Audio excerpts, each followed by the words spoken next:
За празника в училищния двор гостува читалището на Колела Бащино огнище, което представя историята и културата на българите. Празникът събра на едно място родители, ученици и преподаватели. Нашето училище винаги прави много интересни празници като този. И много интересно и нашата госпожа е госпожа Скорчелева и тя винаги ни организира някакви музикални изпълнения. Много добри учители имахме. Имаха много добри, страшно уважение към учениците и ние бяхме много учтиви към тях. И за това сега аз на тази възраст съм дошла да посетя този големия хубав празник.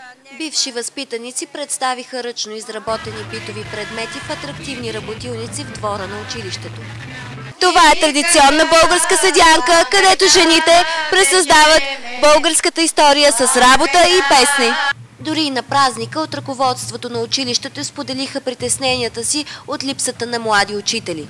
Повечето преподаватели са над 50 годишна възраст и това създава трудности за използване на новите технологии в клас.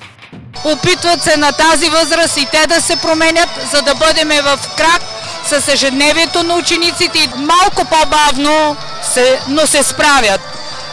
Желание имат, но с известен натиск от страна на училищното ръководство нещата се получават.